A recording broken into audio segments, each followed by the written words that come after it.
കോൺഗ്രസിനകത്ത് ദേശീയ തലത്തിൽ തന്നെ വൻ പോർവിളികൾ ആരംഭിച്ചിരിക്കുകയാണ്.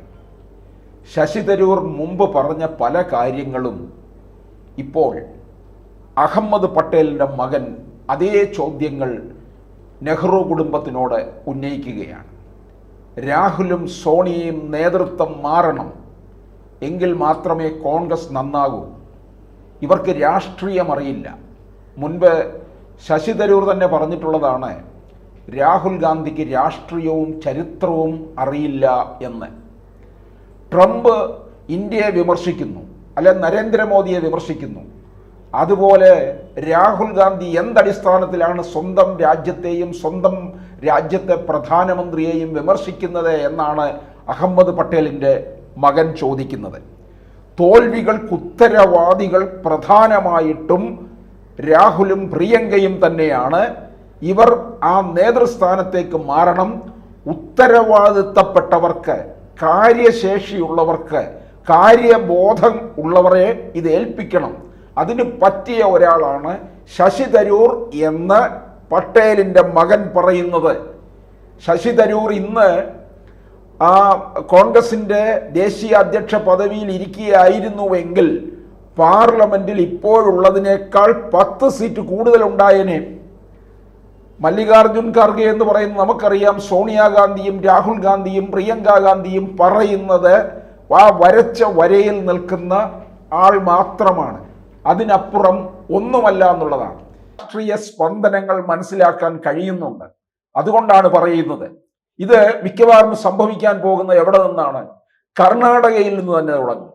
കർണാടകയിൽ അധികാരത്തെ ചൊല്ലി സിദ്ധരാമയ്യയും DK ശിവകുമാറും തമ്മിലുള്ള പോരാരംഭിച്ചിരിക്കുകയാണ്. ഒരു 2.5 വർഷം എന്നുള്ള ഒരു എഗ്രിമെന്റ് ആയിരുന്നു അത്. ആ വാക്ക് പാലിക്കണം. വാക്ക് വലിയ ശക്തിയുള്ളതാണ്. വാക്കിനെ മാനിക്കണം എന്നാണ് ശിവകുമാർ പറയുന്നത്. പക്ഷെ സിദ്ധരാമയ്യ അധികാരം കിട്ടിക്കഴിഞ്ഞപ്പോൾ പിന്നിലേക്ക് നോക്കാതെയുള്ള പോക്കാണ്.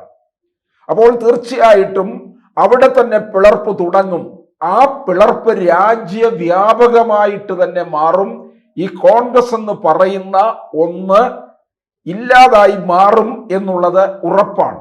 2014 നരേന്ദ്രമോദി സർക്കാർ വന്നപ്പോൾ തന്നെ അവർ പറഞ്ഞതാണ്, ഇനി കോൺഗ്രസ് മുക്ത ഭാരതമാണ് എന്നുള്ളത്. അതാണ് സംഭവിച്ചുകൊണ്ടിരിക്കുന്നത്. ഏറ്റവും ഒടുവിൽ നോക്കുക, ബംഗാളിൽ, മഹാരാഷ്ട്രയിലും അതുപോലെ തന്നെ ഹരിയാനയിലും, ഇപ്പോൾ ഇതാ ബീഹാറിൽ ദയനീയമായ തോൽവിയല്ലേ. ഒരു വിരലിലെണ്ണാൻ തക്ക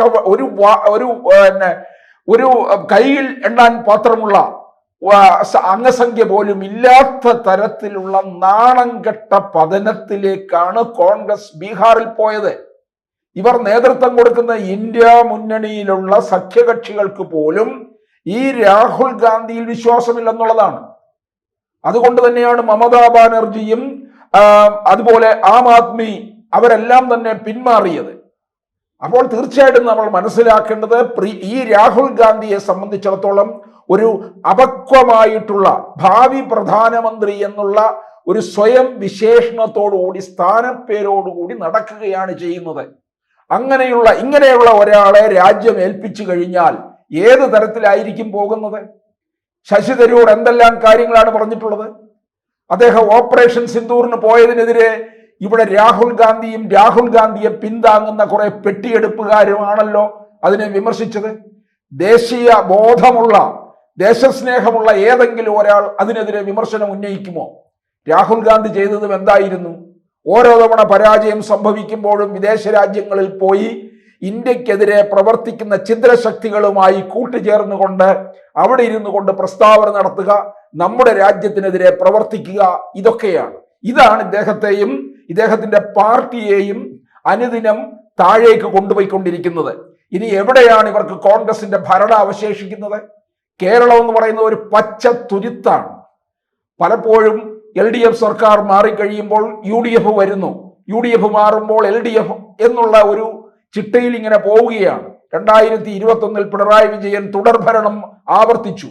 ഇനി അത് 26 ആവർത്തിക്കാനുള്ള സാഹചര്യത്തിലേക്കാണ് കോൺഗ്രസ് വഴിവെച്ചു കൊടുക്കുന്നത്. എന്തായാലും 26 BJP കേരളത്തിൽ അധികാരത്തിൽ വരാൻ പോകുന്നില്ല. കുറഞ്ഞതൊരു 10 സീറ്റെങ്കിലും വാങ്ങിയിരിക്കുമെന്നുള്ളത് ഉറപ്പാണ്. BJP എത്ര സീറ്റ് വാങ്ങുന്നു, എത്ര ഇടങ്ങളിൽ വോട്ട് പിടിക്കുന്നു, എത്രത്തോളം വോട്ട് പിടിക്കുന്നു, ഇതെല്ലാം നഷ്ടം സംഭവിക്കുന്നത് ആർക്ക് തന്നെയാണ്? കോൺഗ്രസിന് തന്നെയാണ്. അങ്ങനെ കോൺഗ്രസിന് ഇവിടെ ഒരു പ്രധാന പ്രതിപക്ഷമായി മാറാൻ കഴിഞ്ഞില്ല എന്നുള്ളതാണ്. ഈ സർക്കാരിനെതിരെ ആഞ്ഞടിക്കേണ്ടതായ നിരവധി പ്രശ്നങ്ങൾ ഉണ്ടായ സമയത്ത് പോലും ഇവർ വെറും ഒരു പ്രസ്താവനയിൽ ഒതുക്കി തീർക്കുക മാത്രമാണ് ചെയ്തിട്ടുള്ളത്. ശബരിമല വിഷയം മാത്രം മതിയല്ലോ, ഇപ്പോഴും അത് അവർക്ക് വേണ്ട തരത്തിൽ കത്തിച്ചു നിർത്താൻ എന്തുകൊണ്ടറിയാതെ പോയി? അപ്പോൾ ഒരു കഴിവുകെട്ട ഒരു പ്രതിപക്ഷമായി കോൺഗ്രസ് മാറി എന്നുള്ളതിന്റെ ഏറ്റവും വലിയ ഉദാഹരണമാണ് ഇപ്പോൾ നമ്മൾ കേരളത്തിൽ കണ്ടുകൊണ്ടിരിക്കുന്നത്. ഇത് കോൺഗ്രസിന്റെ പതനത്തിലേക്ക്, അനുദിനം പതനത്തിലേക്ക് നീങ്ങുന്ന കാഴ്ച കൂടിയാണ്. ഇത് ഇവർക്ക് സ്വയം തിരിച്ചറിയാനായിട്ട് കഴിയാതെ പോകുന്നു എന്നുള്ളതാണ്. BJP സ്പേസ് ഉണ്ടാക്കുന്നു, അത് ശരി. പക്ഷെ ഇവർക്ക് എന്തുകൊണ്ടൊരു നല്ല പ്രതിപക്ഷമായിട്ട് നിന്നുകൊണ്ട് ഇതിനെതിരെ രൂക്ഷമായിട്ട് വിമർശനമോ ശകാരങ്ങളോ നടത്താൻ കഴിയാതെ പോയത്? ശബരിമല വിഷയം ഒന്നിലൂടെ മാത്രം 2019 ഇവർ വിചാരിച്ച് ശബരിമല വിഷയത്തിലൂടെ കേരളത്തിൽ 19 സീറ്റ് നേടി പാർലമെന്റിലേക്ക് എന്ന് കരുതി ഉള്ളത് കൊണ്ട് ഈ 2026 കോൺഗ്രസിന് ശബരിമല വിഷയത്തിൽ വലിയ വിജയം ഉണ്ടാകുമെന്നാണ് ഇവർ കരുതുന്നത്. അതല്ല, 2019 ഉണ്ടായ അപകടം എന്ന് പറയുന്നത് 19 കോൺഗ്രസ് ദേശീയ തലത്തിൽ കേന്ദ്രത്തിൽ അധികാരത്തിൽ വരുമെന്ന് കണക്കുകൂട്ടി കേരളത്തിൽ നിന്ന് വിജയിച്ചു പോകുന്ന ഒരു MP വയനാട്ടിൽ നിന്നുള്ള ആ ചെക്കനായിരിക്കും ഇന്ത്യയുടെ പ്രധാനമന്ത്രി എന്ന് കേരളത്തിലെ വോട്ടർമാരെ തെറ്റിദ്ധരിപ്പിച്ചു. അങ്ങനെയാണ് ഈ 19 സീറ്റ് ഇവിടെ നേടിയത്. അല്ലാതെ ശബരിമല വിഷയത്തിൽ നിങ്ങൾ പ്രക്ഷോഭം നടത്തിയതൊന്നുമല്ല, നിങ്ങൾ വെറും ഗ്യാലറിയിൽ ഇരുന്ന് കളി കണ്ടവർ മാത്രമാണ്. അങ്ങനെയുള്ള നിങ്ങളാണ് ഇറങ്ങി ട്രോഫിയും വാങ്ങിച്ചു കൊണ്ടുപോയത്. അത് അങ്ങനെ സംഭവിച്ചു. പക്ഷെ ഇപ്പോൾ യഥാർത്ഥ കാര്യങ്ങൾ ജനം തിരിച്ചറിയുന്നുണ്ട് എന്നുള്ളതാണ്. നിങ്ങൾക്ക് കഴിവുകെട്ട പ്രതിപക്ഷമായി മാറാൻ കഴിയുന്നുണ്ട്. ഭരണപക്ഷം നിങ്ങളുടെ കഴിവുകേടിനെ മുതലാക്കിക്കൊണ്ട് നിങ്ങൾ എന്ത് പ്രശ്നങ്ങൾ ഉന്നയിച്ചാൽ പോലും അതിനെ തമസ്കരിച്ചുകൊണ്ട് അതിജീവിക്കാനായിട്ട് അവർക്ക് കഴിയുന്നു.